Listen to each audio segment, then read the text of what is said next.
SM sure saline এর নিবেদিত ১৩টি প্রশ্নের আজকের অতিথি ফেসবুক কিং। আমি যখনই আপনার ইন্টারভিউ নেই তখনই সেটা আলোচনার কেন্দ্রবিন্দুতে পরিণত হয়।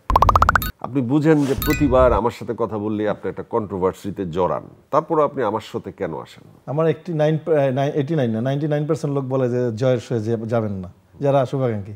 তারপর আমি ছুটে আসি। কেন ছুটে আসি জানেন? আপনার প্রশ্নগুলোকে মোকাবেলা করতে আমার ভালো লাগে। আমি ছোটোবেলা থেকে চ্যালেঞ্জ করে খেলতে পছন্দ করি, তো আপনার প্রশ্নগুলোকে আমার মানে উত্তর দিতে ভালো লাগে।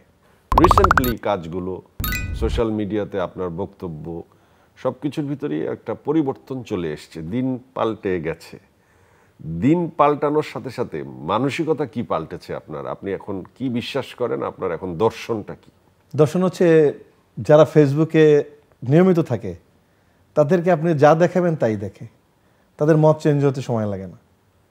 এই আপনাকে গালি দিল, আবার আপনি একটা কাজ দিয়ে তাদেরকে আবার তালিও নিয়ে নিতে পারবেন। একটা সুশীল সমাজ আছে ফেসবুকে, একটা গালি দেওয়ার সমাজ আছে, আর একটা মানুষ সমাজ আছে না দেখেই না বুঝেই সমালোচনা করবে। ফেসবুকে মাশরাফির আছে মাশরাফিয়ান, শাকিব খানের আছে শাকিবিয়ান, জায়েদ খানের আছে কোন দল? নাজিম শাহরিয়ার জয়। শুধু একা আমি আপনার সাপোর্টার? একজনই যথেষ্ট। আমি পেজ মেনটেন করি না, আমি কোনো গ্রুপ মেনটেন করি না, আমার কোনো কিং অফ ঢালিউড কোনো গ্রুপ নাই, জায়েদিয়ান নাই। আমি এক নাজিম শাহরিয়ার জয় নিয়ে আমি ছুটে চলছি, রানারের মতো। রানার ছুটেছে রানার। আমি ব্লেসড, মানে আপনি আসলে উত্তর দিতে শিখে গেছেন। আপনি শিখিয়েছেন তাই উত্তর শিখে গিয়েছি। এই ভদ্রতা, এই নম্রতা আসলে আপনার এখন নতুন কৌশল। এনিওয়েজ, আমার নাকি নতুন কৌশল? কৌশল বলবো না, বলবো আপনারা শিখিয়েছেন। কারণ আপনারা যারা অগ্রজ তাদের কাছ থেকে তো শিখে শিখে একটা জিনিস জায়গায় তৈরি হয়। মানুষ তো একদিনে তৈরি হয় না। জাদ ভাই, একটি বিষয় একটু বলেন। নিপুণ হাইকোর্টে রিট করলো ডিপজল ভাইদের শুভেচ্ছা জানানোর পর এখন আসলে কি চায় নিপুণ, বা আসলে ভবিষ্যৎটা কি হবে? নিজেও জান না উনি কি চায়। তো মেন্টাল সমস্যা আছে বোধহয়। আমি তো সবসময় বলছি, বেহায়া নির্লজ্জম একটা মানুষ যে কত নিচে নামতে পারে চেয়ারের জন্য। প্রথমবারও জিতে নাই, সেম কাজ করছে আমার সাথে, জোর বলে চালায় গেল। এবারও হারলো, হারার পরে মালা দিল, বললো যে নির্বাচন সুষ্ঠু হয়েছে। 1.5 মাস পরে 2 মাস পরে মনে হলো না, নির্বাচনটা কারচুপি হয়েছে। এরা কিভাবে শিল্পী হলো এবং শিল্পী সত্তা কোথায় এদের মধ্যে? এই জায়গাটাকে অকার্যকর করার চিন্তা ভাবনা, মানে এই যে নোংরামি মন মানসিকতা, আমি অবাক হয়ে গেছি দেখে। সকালে নিউজটা দেখে 2 বছর প্রক্রিয়া চলেই যাবে দেখতে দেখতে। তুমি প্রস্তুতি হও, আবার নাও। তুমি যদি ভালো করো সামনে আবার জিতবা। নিপুণের পেছনে আসলে কারা আছে? দিন শেষে একটা কথা আছে না, যে ভালোর সাথে খারাপের যুদ্ধ হলে খারাপ লোকরা একত্রিত হয়ে যায়।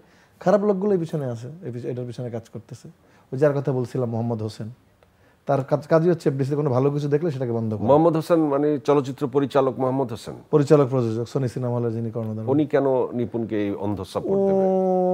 উনিই বলতে পারবে নিপুণের সাথে ওনার কি এত সখ্যতা। উনি একসময় আমার সাথে সখ্যতা ছিল, আমাকে দিয়ে প্রযোজক সমিতির অন্যায়গুলো করানোর চেষ্টা করেছে। এখন আমার নিপুণের উপর ভর করেছে। উনি কথা হচ্ছে কোনো সংগঠন সুস্থভাবে চালানো দেখতে পারে না, তাহলে সেখানে একটা উনি মামলা মোকদ্দমা ইন্ডাস্ট্রিতে এনেছে এই মোহাম্মদ হোসেন। এবং আজকে যা হচ্ছে পিছনে ওনার এই পরামর্শনের কারণে। আপনি তো ছেড়ে দিয়েছেন নিপুণকে, বা আপনি যুদ্ধে যাননি, আপনি আপনার ক্যারিয়ারে মনোনিবেশ করেছেন। ডিপজল ভাই, মিশা ভাই, তারা কি ছেড়ে দিবে না তারা যুদ্ধে থাকবে? আপনার তো অনেক ক্লোজ, আপনি কি বলেন? আমি তো তাদের সাথে এখনো কথা হয়নি। আর আমি তো, আপনি দেখেছেন, আমি শিল্পী সমিতি নিয়ে এত মাতামাতি এখন আমার মধ্যে নাই। তাইলে তো আমার সদস্যপদ যে অন্যায়ভাবে স্থগিত করেছে, তখন তো আমি কোর্টে যেতাম, 1 মিনিট লাগতো কোর্টে ফিরে পেতে। আমি তো ভোট দিতেও যাইনি, আমার অধিকার অন্যায়ভাবে হরণ করেছে। তারপর আমি চেয়েছি এটা নির্বাচন হয়ে এটা নির্বাচিত কমিটি আসুক। তো যখন শিল্পীরা একটা মেজরিটি পাস করেছে একটা প্যানেল থেকে 18 জন, ইন্ডাস্ট্রির সব শিল্পীরা এক, তারা নিশ্চয়ই আমার চেয়ে সিনিয়র, বুঝবে কি করতে হবে না করবে, বলে তারা সিদ্ধান্ত নেবে, আইনি মোকাবিলা করবে। এখন আপনি অস্ট্রেলিয়াতে শো করলেন, যাচ্ছেন লন্ডন, আয়ারল্যান্ডে, তারপর আবার আমেরিকাতে, এদিকে দোকান একের পর এক উদ্বোধন। মানে এটা তো একটা ভিন্ন প্রফেশন। আপনি তো একজন নায়ক হতে চলচ্চিত্রে এসেছিলেন, আপনার স্বপ্ন ছিল ধ্যানে জ্ঞানে নায়ক হবেন। আপনি পেলেন এমন একটি ইন্ডাস্ট্রি, যে ইন্ডাস্ট্রিটা আমাদের সবার হাতে হাতে, যদিও আপনার হাতে সোনার ইন্ডাস্ট্রি, মানে সোনার ফোন, আমাদের হাতে নর্মাল কালো ফোন। তো আপনার এই ইন্ডাস্ট্রির কিং হয়ে আপনি যে এত কাজ পাচ্ছেন, এত কিছু করছেন, যার সাথে সিনেমার কোনো সম্পর্ক নাই, আপনি কি এখন সিনেমার নায়ক নাকি অন্য কিছু? আসলে কি আপনার? আমার ব্যক্তিগত, আমি সিনেমার নায়ক। কোথাও লিখলে তো চিত্রনায়ক জায়েদ খানই লেখে। আর একদম যে আমি সিনেমার থেকে হারিয়ে গিয়েছি আপনি তো বলতে পারবেন না, আমার তো ঈদেও ছবি রিলিজ আছে। এই যে বাইরের চাহিদাটা, এটা কিভাবে তৈরি হলো এবং এই চাহিদাটার ইয়েটা কি, মানে এই চাহিদাটার ফিলটা কি? ফিলটা হচ্ছে আল্লাহ তাআলার রহমত। আপনি একটু বললেন না আপনি বিজনেস ক্লাসে নিয়ে আপনি সুচিত্রা সেন উৎসবে গেলেন, আপনার যোগ্যতা না থাকলে তো আপনাকে একটা ইকোনমিক ক্লাস দেওয়া উচিত ছিল, কেন নিয়ে গেছে ওখানে? কেন আপনাকে দিয়ে উপস্থাপনা করিয়েছে? কারণ you have that kinds of quality, joy you have, that's why. দেখেন আপনি অনেককেই কিন্তু বিজনেস ক্লাসে দিয়ে নিয়ে যায়নি, গেছে বলেন, আপনি নিজে দেখতে পাবেন। তো আপনি আবার যাচ্ছেন আমেরিকাতে, এটা আপনার যোগ্যতা, কেউ দয়া করে না কিন্তু এখানে, দয়া করে একবার একটা টিকিট দিতে পারে, বারবার দেয় না। তো আপনাকে যখন বিদেশের মানুষ বিজনেস ক্লাস করে নিয়ে আপনাকে শোতে অ্যাটেন্ড করাবে, নিয়ে 5 স্টারে রাখবে, আপনার কোয়ালিটি আছে বলেই নেই, তারা না বুঝে নেয়। আচ্ছা জায়েদ ভাই, আপনি কি একটু বলবেন যে মানুষ আসলে এখন একটু কনফিউজ, জায়েদ খান কি আসলে বোকা নাকি অনেক চালাক? জায়েদ খান কি আসলে বোকা না অনেক চালাক? এখন আমি কনফিউজড, আপনি আমাকে উত্তর দেবেন, একটু সঠিক সত্য উত্তর। সবকিছু বুঝিয়ে ফেললে তো আপনি আমাকে ডাকবেন না, প্রতি পরপর একটা জিনিস তৈরি হোক আর আপনি ডাকেন, এটাই তো চাই। মানুষ যেটা বাজে বুঝে নিক, শিল্পীদের সবকিছু জানাতে নাই। আপনি কেউ একটা সেল বোকা ভাবুক, একটা জিনিস চালাক ভাবুক, ভাবতে দেন না। আপনি এই ফেসবুকটাকে খুব ভালোভাবে বুঝে গেছেন যে এখানে কি করলে কি হয়। আমার চেয়ে তো পৃথিবী থেকে আমি বোঝার মতো ছেলে, আপনি বুঝেননি। আপনি 13টি প্রশ্ন করছেন, আবার নিজের পেজেও আপনি আপলোড দিচ্ছেন, আপনি তো বুঝে গেছেন ভালো করে, কে বুঝে নাই পৃথিবীতে? কিন্তু আপনি তো কোনো পেজ কিচ্ছু চালায় না, ফেসবুকে অত ফলোয়ার ওগুলো আপনি করেন না। আমি কেয়ারই করি না এগুলো, ফেসবুকে একবার একটা ছবি আপলোড দিই শেষ। কিন্তু ফেসবুকেই আপনার রাজত্ব, এবং সেই রাজত্বেই আপনি রাজা হয়ে আজকে আপনি দোকান উদ্বোধন থেকে শুরু করে বিদেশে ট্যুর দিচ্ছেন। আচ্ছা, দোকান উদ্বোধন করতে গেলে লোকজন এসে আপনাকে আসলে কি প্রশ্ন করে, কি জানতে চায়? কোনো প্রশ্ন করে না, শুধু দেখতে চায় আর বলে একটা সেলফি তুলি। আপনি কি এত সুন্দর পুরুষ যে আপনি মানে সুলতান সুলেমানের মতো দেখতে? তার চেয়ে তো সুন্দর আমি দেখতে মনে হয় আমার নিজের কাছে। সুলতান সুলেমান তো কিছুই না আমার কাছে। আপনি সুন্দর না শাকিব খান সুন্দর? এটা যার যার চোখে তার তার সুন্দর, আমার চোখে তো আমি সুন্দর। নিজেকে যে ভালো না বাসবে সে তো অন্যকে ভালোবাসতে পারবে না। আপনার কি মনে হয় যে আপনার চেহারায় বা কথাবার্তায় কোনো মেয়েলি আচরণ আছে? না, আমি খুঁজে পাইনি কখনো। আমার মতো আপনারাও জানেন ডায়রিয়া সহ যে কোনো পানি শূন্যতায় আমার আস্থা এসএমসি রোড স্যালাইন। কেনার সময় প্যাকের গায়ে এসএমসির লোগো দেখে কিনবেন। এসএমসির ওট স্যালাইন। তাহলে তোমাকে সমকামী নাম দিয়ে ফেলতো। এই নাম আপনার হয় না এখনো? আজ পর্যন্ত হয়নি। কিন্তু এরকম অপবাদ আসছে যে আপনি বিয়ে করেন না কারণ আপনার পুরুষত্ব নাই। এটা যে যে বলে তাদেরকে আমার কাছে পাঠিয়ে দেন না, অসুবিধা কি? আমি তো রেডি পরীক্ষা দিতে। আপনি এরকম পরীক্ষা অনেকবার দিচ্ছেন? কেউ তো বলেনি, আপনার কাছে তো শুনলাম আমি। তো পরীক্ষা দিতে হয়নি, তখন দিতে হবে।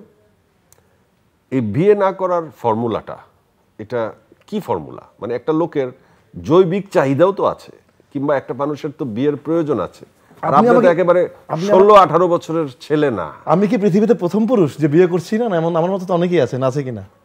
না আছে, কিন্তু বিয়ে করে না মানুষ প্রেমের ছ্যাঁকা খেলে, কিংবা বিয়ে করে না মানুষ পকেটে পয়সা না থাকলে। আপনার তো আমি জানি না দুইটার কোনোটারই সংকট। আমার মনে কি চলে সেটা তো আপনি বলতে পারবেন না। এই মুহূর্তে আপনার মনে কি চলে সেটা আপনি জানেন, আমার মনে কি চলে সেটা আমি জানি। আমি বিয়ে কি করবো না, আমার বিয়ে করার বাজারটা আপনি করে দিয়ে আসবেন না, আমার করতে হবে। বউয়ের চোখ রাঙানি আপনি খাবেন না, আমার খেতে হবে। অতএব আমি বুঝে শুনে কাজ করতে চাই। মানে আপনি বউয়ের চোখ রাঙানি এতই ভয় পান? প্রচুর ভয় পাই, প্রেম করে বুঝছি তো, অশান্তি করতে চাই না। প্রেম করেই আপনি সব বুঝে গেছেন বিয়ের ফিলিং? প্রচন্ড। ভাই, এই যে বিদেশে যখন আপনি বিভিন্ন শোতে যান, প্রচুর বাঙালিরা আসে, তারাও কি শুধু আপনার সাথে ছবি তুলতে চায় নাকি তারা কোনো প্রশ্ন করে আপনাকে? তাদের মূল প্রশ্নটা কি থাকে আপনার কাছে? আপনি সামনের ক্যামেরার চেয়ে সামনে বেশি সুন্দর দেখতে। আপনি ক্যামেরার চেয়ে সামনে আরো বেশি সুন্দর। বাহ, এইটাই শুনি বেশি। আমি তো জানি যে আপনি রূপচর্চার জন্য মাসে প্রায় লাখখানিক টাকা খরচ করেন। আল্লাহ তাআলার রূপচর্চা সবচেয়ে বড়, আমার এগুলো লাগে না। আমার কেউ কোনোদিন কোনো পার্লারে দেখছে বলতে পারবে? পার্লার তো আপনি আপনার বাসায় বানায় নিচ্ছেন ভাই। Never ever. আমি জাস্ট আপনাকে একদিন বলছিলাম সানস্ক্রিন ইউজ করি, ময়েশ্চারাইজার ইউজ করি, নিজে রুটিনটা ফলো করি টাইম মতো, দ্যাটস ইট, আর কিচ্ছু লাগে না। জাদ ভাই, আপনার মাসে খরচ কত? হিসাব করে দেখিনি। কখনো হিসাবের প্রয়োজন আপনার মনে করেন না? না, আমি কখনো মনে করি, আমি কখনো আর মানিব্যাগে কত টাকা আছে আমি কখনো হিসাব করে রাখিনি, বলতে পারি না। জাদ ভাই, আপনার যে লোক খাবার খেতে গিয়ে বাম পাশের মেনু দেখে ডান পাশের টাকার দিকে তাকাবে, সে কোনোদিনই খেতেও পারবে না, সেখানে কোনোদিন টাকার মালিক হতে পারবে না। যে টাকার মালিক সে দেখে না, দেখেন। কিন্তু যারা অভাবী তারা তো দেখেই। অভাবীর চেয়েও কিছু মানুষের মানসিকতা আছে, কোনটা আপনি খেতে গেলে কোনটা কম দামে খাওয়াবে, এমন কিছু টাকার লোককে আমি দেখেছি। সবাই না, কিছু লোক। বাহ। জাদ ভাই, মোস্তফা সরোয়ার ফারুকীর সিনেমা আপনি করেছেন, আসছে, খুবই জটিল একটি সিনেমা, আমি সেটি জানি। সেই সিনেমা নিয়ে মুখ খোলা এতদিন নিষেধ ছিল, কিন্তু সিনেমাটি যেহেতু আসছে আপনি একটু সামান্য মুখ খুলেন না? আমাকে তো বলেনি অফিসিয়ালি মুখ খুলতে। আপনি তো ওই ছবির একজন অভিনেতা, আপনি তো পরিচালক বা প্রযোজকদের কেউ না। আমি মুখ খুললে পরে এটা নিয়ে জায়েদ খানের সবকিছু তো দোষ। ফারুকী ভাই কষ্ট পাক বা মন খারাপ করবো আমি চাই না। সাকিব আল হাসানের সাথে যখন বিজ্ঞাপন করতে গেলেন তখন তার স্টারডমের কাছে আপনি জায়েদ খান মোবাইল কিং বা ফেসবুক কিং, আপনার স্টারডমকে আপনি কিভাবে ফিল করলেন, কিভাবে মাপলেন, তার থেকে কতটুকু নিজেকে পার্থক্য মনে হলো, নাকি সমান সমান মনে হলো, নাকি তার চেয়েও বড় মেগাস্টার আপনার নিজেকে নিজের মনে হলো? আমি কিছুই মনে করিনি, ওখানে তো পাবলিকের কোনো প্রেজেন্সই ছিল না। একটা রিসোর্টের মধ্যে করেছি, is nice, very nice guy, সুন্দর করে ব্যবহার, সুন্দর করে বন্ধুত্বমূলকভাবে কথা বলে সুন্দরভাবে কাজটা করে ফেলেছি। আমার কলিগ, আমার বন্ধু মনে হয়েছে এই মুহূর্তে। উনি বড় না আমি বড়, আমার কাছে কোনো মুখ্য বিষয় আসেনি। মনে হয় মিনিটের জন্য সেও বুঝতে দেয়নি, আমি বুঝতে দেয়নি, কিচ্ছু মনে হয়নি। একটা শখ বারবার এত গরম, মেকআপ গলে পড়তেছে, আমরা কাজ করে যাচ্ছি স্বাচ্ছন্দ্যে। অস্ট্রেলিয়ায় বিয়ে করলেন, কেউ জানলো না, একটু জানান। মেয়েটাকে আপনি বলে দিলেন খুশি হব। মেয়েটা নুসরাত ফারিয়া না? নুসরাত ফারিয়া হলে তো এতক্ষণ আর কিছুই চাপা থাকতো না। বেশ হাসি খুশি, খুব নুসরাত ফারিয়ার ফ্যান আপনি? এত ভালো কাজ করে ফ্যান হবো না? হ্যাঁ, খুব গদগদ হয়ে ছবি তুলতে দেখেছি আপনাকে। সুন্দরীর সাথে গদগদ হয়ে চলতে তো ভালো লাগে। আবার শোতে মেয়ে মানুষকে ফোন দিয়ে খুব মিষ্টি গলায় কথা বলতেও শুনেছি আপনাকে। আপনার মেয়েদের সাথে কথা বলার ধরন তো অসাধারণ। আমি নারী প্রিয়, তো আমার ভালো লাগে, কিছু করার নেই। আমি ছোটবেলায় যখন ফোরে পড়ি, বড় বড় আপারা গেলে তাকায় থাকতাম, সুন্দর দেখি। জায়েদ ভাই, মানুষ অনেকে বলে কি যে জায়েদ খানকে ধৈরা যদি ধুমসে পিটাইতে পারতাম তাহলে মনে খুব শান্তি পাইতাম। আপনার ব্যাপারে শুনছি বিদেশে গেলে বলে এই বেহাটা পিটাইতে পারেন। আমি তো পিটাইতে পারবো না, চ্যানেলের ভিতরে থাকে, মারার সুযোগ নেই। এরকম শুনছেন? অনেক। তাহলে আমরা আপনার আমার সেম কেস, কিন্তু আমারে যারা গালি দেয় আপনারও গালি দেয়। আমারে ফোন করেই বলে যে এই বেহায়া লোকের সাথে যাওয়া যাবে না। আমিও তো আর এক বেহায়া, তো যেতে হবে, কিছু করার নেই। তাহলে কি আমরা দুজনই বেহায়া? একদম সেম লাইনে আছি। আপনার একটু ফলোয়ার বেশি, আমার একটু কম। এই যে না, আমার তো মনে হয় যে আপনার ফলোয়ার আমার চেয়ে বেশি। না না, কে বলছে? আপনি অনেক আগায় আসছেন। আপনিও আগায় চলে গেছেন। 2 বার 1 মাসে 2 বার বিজনেস ক্লাসে আমেরিকা যাচ্ছেন, সেটা কোনো ম্যাটার না। আবার এমিরেটসে যাচ্ছেন বোধহয়। আমি তো আপনার মতো ডিগবাজি দিতে পারি না, আপনি তো পারেন। ডিগবাজি ছাড়া মাইক ধরেই যে যাওয়াই ফেলতেছেন, তাতেই তো বিজনেস ক্লাসে এমিরেটস চলে আসতেছে। তা আমি তো কিছুই না। জীবনের একমাত্র লক্ষ্য কি বিজনেস ক্লাসে চড়া হতে পারে? বা জীবনের মূল্য মাপকাঠি কি বিজনেস ক্লাস দিয়ে নির্ধারণ হয়? শিল্পীর একটা সম্মান থাকবে না? আপনি সবার সাথে পাবলিকের সাথে দাঁড়ায় যাবেন, এটা তো হতে পারে না। আমি জন্মের পর থেকে আপনাকে দেখছি জয় ভাই, ভালো অভিনেতা। আপনি জন্মের পর থেকে আমাকে কিভাবে দেখেন? আপনি আর আমি তো সমসাময়িক। কত আগে আসছেন আমার চেয়ে, আপনি আমার আগে স্টার। আমি সিনেমাতে আপনার আগে আসছি। আচ্ছা, আপনি কি জানেন, মানে জানাতে চান যে এই কথাটা যে আপনার নামও জয়? হ্যাঁ, আমি তো আপনার কারণে নামটা চেঞ্জ করতে হয়েছে আমার। সেটা একটু বলেন, ঘটনাটা কি? আরে ভাই, আমার তো বাসায় নিকনেম জয়। অনেক যখন মডেলিং শুরু করলাম প্রচুর ফোন আসতেছে আপনার, জয় ভাই কালকে আপনার নাটকের শিডিউল ওখানে। আমি তো অবাক হয়ে গেছি, নাটকই করলাম না, শিডিউল করতে আসলো। কয় জয় ভাই না? আমি কোন জয় ভাই? বলে আমাদের নাটকের নাজিম বলে না, বলে আমাদের নাটকের জয় ভাই। আমি রং নাম্বার। 3-4 দিন খালি মাথা হাত দিয়ে খালি মাথা চুলকাইছে, কি করা যায়? ছোট জয় বড় জয়ের কাজ হবে না। পরে যখন ফাইনালি সিনেমায় আসলাম তখন নাম চেঞ্জ করে দিল, শুধু আপনাকে ঠেকাতে গিয়ে নাম চেঞ্জ করতে হলো। তার মানে শুরু থেকেই আপনার আমার সাথে মোকাবেলা করতে হচ্ছে? প্রচুর, ইদানিংও করে যাচ্ছি। ইদানিং কি নিয়ে করছেন? আরে ভাই, কোন প্রশ্ন করবেন আগেই তো ডিফেন্সিভ খেলা নিয়ে ব্যস্ত থাকি। আমি আপনার কাছে করার মতো আসলে প্রশ্নই খুঁজে পাচ্ছি না, কারণ সমস্ত প্রশ্ন আপনাকে আমার করা শেষ। আমি এই যাবৎকালে আপনাকে যত প্রশ্ন করেছি, এই কে কেমন, কার সম্পর্কে কি বিবরণ, যা যা মানুষ জিজ্ঞেস করে, ওইগুলোর খেলা আসলে আপনার সাথে শেষ। আপনার সাথে প্রশ্নের খেলা আসলে নাই। এই যে দুজন দুজনের চোখের দিকে তাকিয়ে আছি, আমরা দুজন বসছি, এটাই তো খেলা।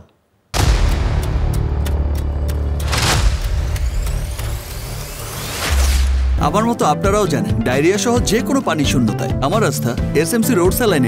কেনার সময় প্যাকের গায়ে এসএমসির লোগো দেখে কিনবেন। এসএমসির ওরসালাইন।